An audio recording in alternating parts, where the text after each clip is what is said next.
40대 넘어가면 다들 그러잖아요. 저도 많은 분들 상담하면서 다들 비슷하게 말씀하시는 공통점들이 있으시더라고요. 예전이랑 똑같이 먹고 심지어는 덜 먹는데도 불구하고 살은 안 빠지고 살로 계속 찌기도 하고요. 그래서 무작정 굶어보거나 샐러드만 먹거나 이래도 안 돼서 비싼 다이어트 약도 찾아보고 무서워서 하지는 못하지만 이렇게 다들 한 번씩 해보셨죠. 저도 진짜 안 해본 다이어트가 없는데 결국 남는 건 뭐예요? 잠깐 빠졌다가 더 심하게 쪄버리는 요요 현상, 그리고 나는 안 되나 봐 하는 좌절감, 그리고 나의 빈 통장뿐이죠. 그래서 오늘은 무식하게 굶는 거 말고 우리 몸의 시스템을 정확히 이해하면서 건강하게 살 빼는 체크리스트 50가지를 준비했습니다. 이거 하나씩만 따라해보세요. 한 달 뒤에는 단순히 몸무게만 줄어드는 게 아니라 몸이 가벼워지고 활력이 넘치는 완전히 달라진 나를 만나게 되실 거예요. 그러면은 바로 시작해보도록 하겠습니다.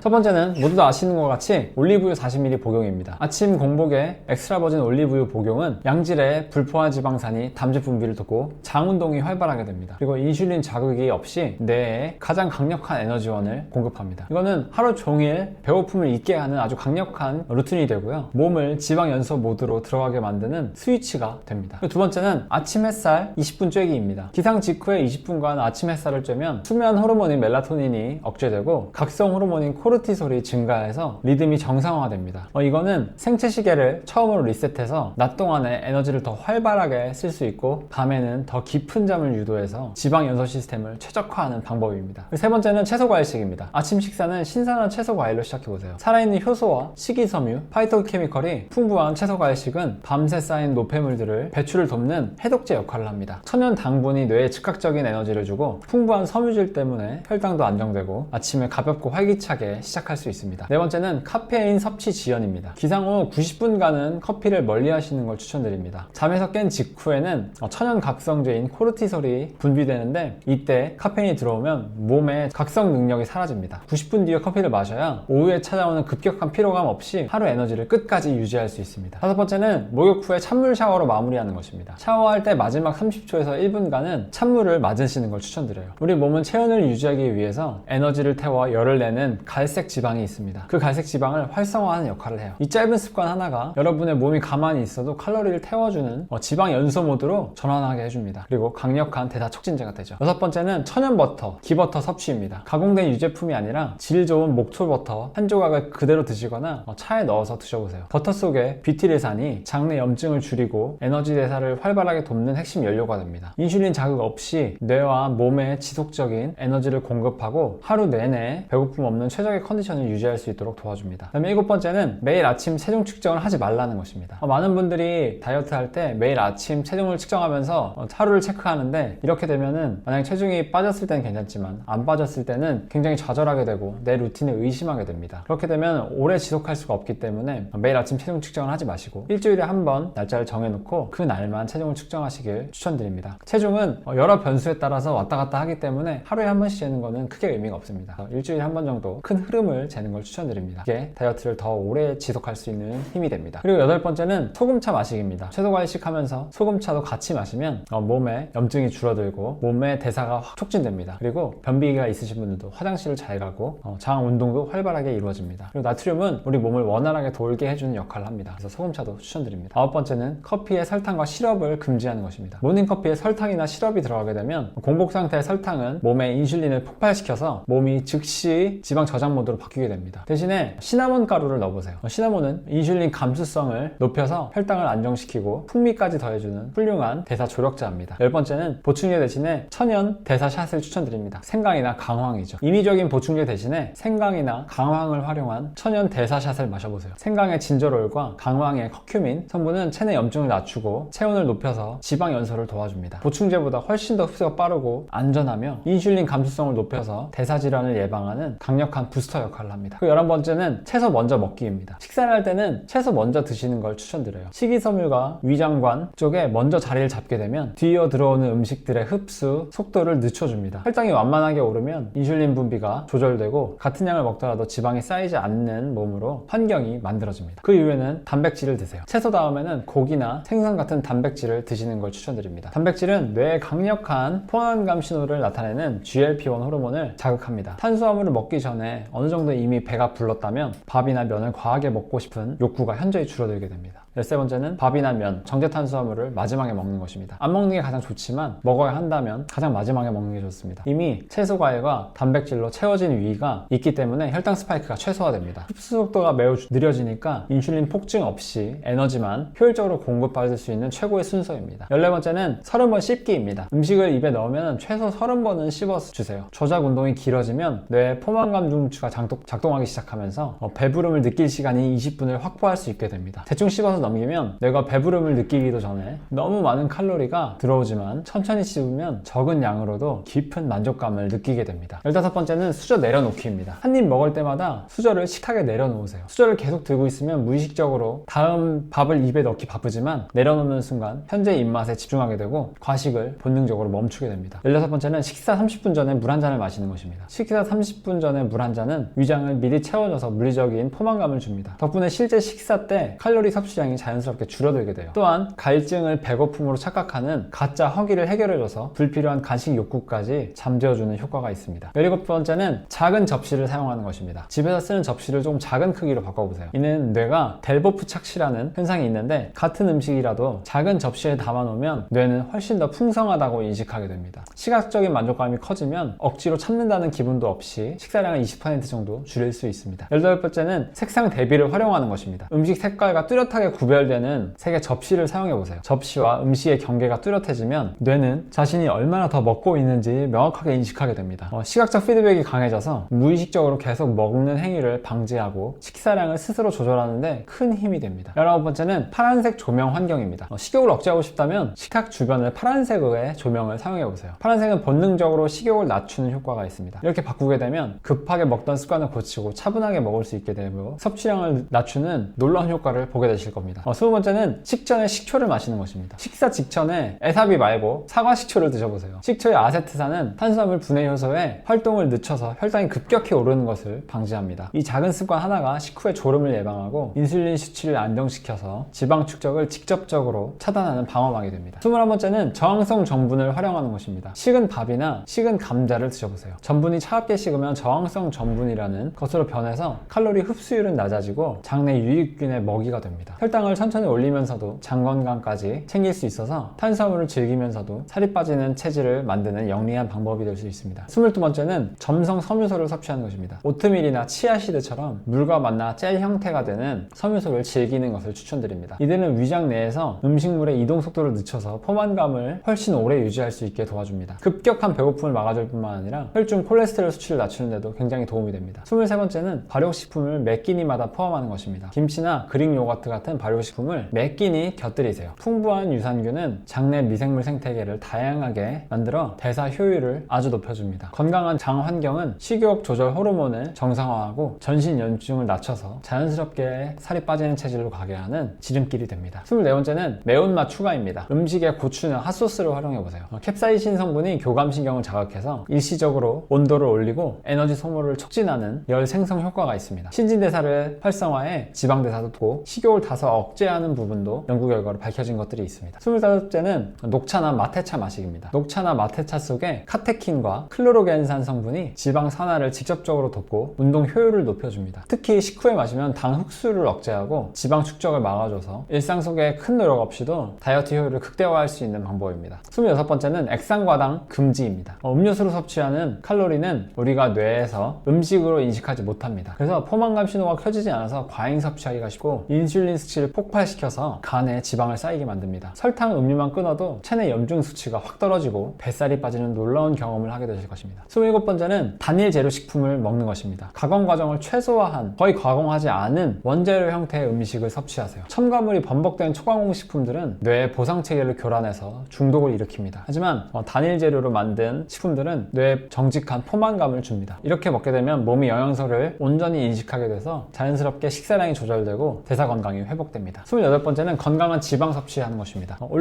올리브유나 아보카도나 견과류 등의 불포화 지방산을 충분히 섭취하세요. 지방은 소화 속도를 늦춰 혈당 안정을 돕고 포만감 호르몬인 GLP-1 호르몬을 자극합니다. 적절한 지방 섭취는 오히려 체지방 연소를 돕고 식욕을 안정시켜서 다이어트 중에 겪는 극심한 허기와 스트레스를 획기적으로 줄여줍니다. 29번째는 차전자피를 활용하는 것입니다. 식사 전에 차전자피, 식이섬유를 물과 함께 드셔보세요. 물을 흡수하면 부피가 수십 배가 커져서 물리적으로 위를 채워주고 장 운동을 운동을 원활하게 만들어줍니다. 식사 전에 미리 천연 포만감 밴드를 형성하는 거라서 억지로 참지 않아도 자연스럽게 식사량을 줄여주고 혈당 상승을 막아서 도와줍니다. 30번째는 저염식을 하지 말라는 것입니다. 저염식은 오히려 우리 몸을 활성화하지 못하게 하고 질 좋은 천연소금은 대사에 필수적인 역할을 하고 있습니다. 문제는 소금이 아니라 설탕이나 초가공식품 같은 것입니다. 소금을 두려워하지 마시고 적절하게 간을 하셔서 드시는 걸 추천드립니다. 31번째는 꼼지락거리기입니다. 앉아있을 때도 다리를 떨거나 몸을 자주 뒤척이는 사소한 행동을 신경 써보세요. 이러한 비운동성 활동 열생성, 니트라고 하는데 이거는 거창한 운동보다 체중 관리에 더 큰 영향을 미칩니다. 가만히 있지 않는 습관만으로도 하루에 수백 칼로리를 추가로 소모해서 대사율을 높게 유지할 수 있습니다. 32번째는 스탠딩 데스크를 활용하는 것입니다. 하루 중 몇 시간은 서서 업무를 해보세요. 서 있는 자세는 앉아있을 때보다 더 많은 근육을 자극하고 자세 유지근을 활성화해 대사를 촉진합니다. 혈액순환이 개선되고 인슐린 저항성이 낮아지고 특히 식후에 서 있으면 혈당이 급상승하는 것을 어느 정도 막아줍니다. 33번째는 식후 산책입니다. 식사 직후에 10분에서 20분 정도만 가볍게 걸어보세요. 식후 걷기는 혈액 속에 포도당을 인슐린의 도움 없이 즉각적으로 근육에 쓰게 만듭니다. 이것은 혈당 스파이크를 방지하고 지방 축적을 원천 차단하는 효과적인 방법입니다. 식후에 20분 투자가 여러분의 체형을 바꿉니다. 34번째는 계단 이용하기입니다. 엘리베이터 대신에 계단을 활용해보세요. 계단 오르기는 하체 근력을 강화하고 짧은 안에 강력한 운동 효과를 내서 칼로리를 소모하게 됩니다. 계단이 일상생활의 무료 헬스장이라고 생각을 하시고 적극적으로 활용하시면 틈새 운동이 쌓여서 강력한 기초대사량 상승으로 이어집니다. 한 번에 2칸씩 오르는 건 잊지 마세요. 35번째는 멀리 주차하는 것입니다. 목적지 입구에서 가장 먼 곳에 주차해보세요. 강제로 걷는 거리를 늘려서 걸을 수 있는 환경을 조성하는 것이 핵심입니다. 의지력을 쓰지 않고도 일상에서 활동량을 늘릴 수 있고 걷는 동안 받는 햇볕과 숨은 스트레스 수치를 낮춰서 대사 건강 전반에 도움이 됩니다. 36번째는 직접 장을 보는 것입니다. 온라인 배송 대신에 마트에서 직접 장을 보세요. 카트를 밀고 물건을 직접 고르고 짐을 옮기는 과정은 아주 훌륭한 전신 운동이 됩니다. 신선한 식재료를 직접 확인해서 건강에 대한 의지를 다질 수도 있고 무거운 짐을 드는 동안은 자연스러운 근육 강화로 이어져서 더 많은 에너지를 소모하게 됩니다. 37번째는 집안일을 적극적으로 하는 것입니다. 청소나 설거지 같은 일을 집안일이라고 귀찮다고 생각하지 않고 운동이라고 생각하고 해보세요. 구석구석 걸레질을 하는 동안 이 동작은 중강도에 해당하는 신체 활동이며 30분만 집중해도 헬스장에서 운동하는 것 비해서 칼로리를 더 태울 수 있게 됩니다. 또 깨끗해진 환경은 심리적 안정을 도와주고 스트레스성 허기까지 방지해줍니다. 38번째는 통화는 서서 하거나 걸으면서 하는 것입니다. 전화통화를 할 때는 무조건 서서 하시거나 걷는 규칙을 정해보세요. 긴 통화 시간 동안 계속해서 움직이면 생각보다 많은 활동량을 확보할 수 있습니다. 뇌가 대화에 집중하는 동안 몸은 무의식적으로 칼로리를 태우게 되니까 지루하지 않게 활동량을 극대화할 수 있는 영리한 방법입니다. 39번째는 운동 간식입니다. 운동 간식이라니까 뭐 간식 먹는 것 같고 기분 좋아지셨나요? 아닙니다. 1시간마다 1분씩만 팔을 흔드는 동작을 취해보시면 좋습니다. 짧지만 강렬한 자극은 정체된 대사를 다시 활성화시키고 집중력을 높여줍니다. 오랜 시간 앉아있을 때 발생하는 대사 저하를 막아주고 하루 전체로 본다면 고강도 운동 한 것과 맞먹는 대사 촉진 효과를 누릴 수 있습니다. 40번째는 근력 운동입니다. 일주일에 최소 2-3번은 근력 운동 하시는 게 좋습니다. 근육은 우리 몸에서 가장 에너지를 많이 소비하는 엔진입니다. 근육량이 늘어나면 가만히 있어도 소비되는 기초대사량이 늘어나고 살이 안 찌는 체질로의 변화가 가능합니다. 하지만 대사가 회복되기 전에는 운동을 해도 하지 않아도 비슷합니다. 대사 회복이 더 중요하죠. 대사 회복이 된 이후에는 운동을 하는 걸 추천드립니다. 41번째는 일찍 저녁 식사를 끝내는 것입니다. 잠들기 최소 3-4시간 전에는 저녁 식사를 끝내셔야 합니다. 소화기관에 휴식을 주고 밤사이에 인슐린 수치를 낮게 유지해야지 몸이 지방 연소 모드에 집중할 수 있게 됩니다. 위장이 비어 있어야지 성장 호르몬이 원활하게 분비돼서 근육 회복과 체지방 분해가 활발하게 일어나게 됩니다. 42번째는 조명을 어둡게 유지하는 것입니다. 저녁 식사 후에는 업무 종료 선언을 하고 조명을 어둡게 유지해보세요. 물리적 그리고 심리적으로 경계선을 그으면 습관적인 야식 유혹을 사전에 차단할 수 있습니다. 또한 주방 접근을 제한하는 것이 밤 늦게 섭취하는 불필요한 칼로리를 막아주고 다음날 아침 대사를 맑게 유지할 수 있게 도와줍니다. 43번째는 블루라이트 차단입니다. 해가 지면 스마트폰 활용을 줄이거나 블루라이트 차단 모드를 켜두세요. 저는 하루 종일 블루라이트 차단 모드를 켜고 있습니다. 블루라이트는 수면 호르몬인 멜라토닌 분비를 방해해서 생체 리듬을 망가뜨립니다. 그래서 수면의 질이 떨어지면 다음날도 더 힘들어지고 식욕 조절도 안 되고 과식하게 되고 더 살찌는 방향으로 됩니다. 저녁 시간에 빛 조절이 체중 감량의 핵심이라고 생각하셔야 합니다. 44번째는 침실 온도를 낮추는 것입니다. 20도에서 21도 내외로 서늘하게 유지해보세요. 서늘한 환경은 숙면에 도움이 되고 체온 유지를 위해서 태우는 지방인 갈색 지방을 태우게 됩니다. 잠자는 동안에도 칼로리가 더 많이 활성화되는 거죠. 쾌적한 온도는 깊은 수면을 유도해서 대사 회복을 극대화합니다. 45번째는 암막 커튼 설치하기입니다. 암막 커튼을 활용해서 침실을 완벽한 어둠으로 만들어 보세요. 아주 미세한 미세한 빛이라도 뇌는 이를 감지해서 수면의 깊이를 방해합니다. 불 켜고 자면 당뇨병 확률이 더 올라간다는 거 알고 계신가요? 완벽한 암흑 속에서 자야지만 우리 몸의 재생 시스템이 온전히 작동되고 피로 회복과 지방 분해 호르몬이 제 역할을 다해서 다음날 대사를 더 원활하게 만들어줍니다. 46번째는 식사 후에 바로 양치하는 것입니다. 식사를 마치자마자 양치를 해보세요. 치약의 화한 민트향이 식욕을 씻어내서 식욕을 즉각적으로 떨어뜨리는 효과가 있습니다. 그리고 뇌는 오늘 식사가 다 끝났구나 라는 강력한 마침표 신호를 주어서 식후에 무의식적으로 찾게 되는 달달한 디저트나 군것질의 유혹을 물리칠 수 있습니다. 그리고 47번째는 7시간에서 9시간 정도 푹 수면을 취하는 것입니다. 매일 7시간 이상의 충분한 수면 시간을 확보해보세요. 잠이 부족하면 다음날 식욕을 높이는 그렐린이 늘고 포만감 호르몬인 렙틴이 줄어들어서 더 폭식하고 더 지방이 잘 쌓이는 몸으로 바뀌게 됩니다. 잠을 충분히 자는 것만으로도 식욕을 조절하고 지방을 빠지게 만들 수 있습니다. 48번째는 스트레스 관리입니다. 자기 전에 478 호흡법이나 5분 동안 심호흡을 해보세요. 만성적인 스트레스가 있는 분들은 코르티솔 수치가 계속 높게 유지가 되고, 코르티솔이 높으면 비상사태로 인식해서 우리 몸은 지방을 빼앗기지 않으려고 노력하며 복부로 집중하게 됩니다. 의식적인 의완을 통해서 부교감신경이 활성화되면 지방 저장 스위치를 끄고 연소 스위치를 켤 수 있습니다. 49번째는 일관성입니다. 주말에도 평일과 비슷한 기상 및 취침 시간을 정해보세요. 불규칙한 수면 패턴은 사회적 시차증을 유발해서 호르몬 체계를 혼란에 빠뜨리고 저하시킵니다. 생체 시계를 일정하게 관리하는 꾸준함이야말로 어떤 비법보다 강력하게 여러분의 체질을 평생 건강하게 만들어줄 것입니다. 마지막 50번째는 긍정적인 생각하기입니다. 매일 잠들기 전에 긍정적인 생각을 한번 해보세요. 감사할 것들을 찾는 거죠. 오늘 하루 동안 어떤 것들이 감사했는지. 이런 긍정적인 사고방식은 실제로 코르티솔 수치를 즉각적으로 낮춰줍니다. 코르티솔이 낮아지면 몸은 지방 저장 모드를 해제하고 신진대사 활성화 모드로 바뀌게 됩니다. 그리고 특히 정서적 허기로 인한 폭식증을 막아줍니다. 결국 긍정적인 마음이 호르몬 균형을 잡아서 여러분의 몸을 가장 건강하고 살이 잘 빠지는 체질로 완성해줍니다. 네, 이렇게 50가지 리스트가 끝났는데 몇 개나 해당되시나요? 50가지나 되는 방대한 리스트들을 보고 혹시 시작하기 전에 숨이 탁 막히셨나요? 괜찮습니다. 아주 정상적인 반응이거든요. 이 모든 것을 완벽하게 한 번에 해낼 필요는 없습니다. 제가 제안하는 가장 현명한 방법은 지금 바로 딱 5개만 고르는 것입니다. 할 수 있는 것. 지금 당장 내 라이프 스타일에서 가장 쉬워 보이는 거 5가지만 골라보세요. 식전 물 한 잔 같은 거 있죠. 올리브유 복용도 있고요. 그런 것들을 포함해서 5가지만 딱 정해보세요. 그리고 그것들을 2주만 딱 지켜보는 것입니다. 2주는 우리 뇌가 낯선 것을 덜 낯설게 느끼기 시작하는 최소한의 기간입니다. 2주 뒤에 그 습관들이 편해졌다면 다시 5가지를 정해서 추가해보세요. 그렇게 되면 이것들을 반복하는 과정 속에서 어느 순간 여러분은 건강해지고 살이 빠져있을 것이라고 확신합니다. 우리는 지금 단기 다이어트를 하는 게 아닙니다. 여러분의 대사 시스템을 성장시키고 회복시키는 중인 것입니다. 가장 건강하고 생기 넘치는 여러분의 모습은 이미 여러분 안에 있습니다. 습관은 그 설계를 현실로 끄집어내는 도구일 뿐이죠. 너무 조급해하지 마시고 한 번에 하나씩 여러분의 속도대로 습관을 정착하시면 결과는 자연스럽게 따라옵니다. 그리고 나중에 찾으려다가 포기할 수도 있잖아요. 그래서 이 리스트들을 좋아요로 저장해두세요. 그리고 지금 당장 실천할 나만의 5가지 루틴, 그걸로 댓글에 남겨보세요. 이미 잘 지키고 있는 습관들을 공유해 주셔도 좋습니다. 우리는 할 수 있습니다. 제가 포기하지 않고 여러분의 든든한 조력자가 될 것입니다. 우리 함께 천천히 하지만 확실하게 다이어트를 졸업하는 그날까지 함께 하겠습니다. 그래도 뭘 먼저 해야 될지 고민되시는 분들 굉장히 많으시죠? 제가 한 달에 10kg 빼기 위해서 했던 것들, 전자책이 원래 3만원에 판매하고 있었는데 선착순 100분만 무료로 증정하고 있으니까 고정 댓글에서 확인 부탁드립니다. 오늘도 건강하세요. 울리였습니다.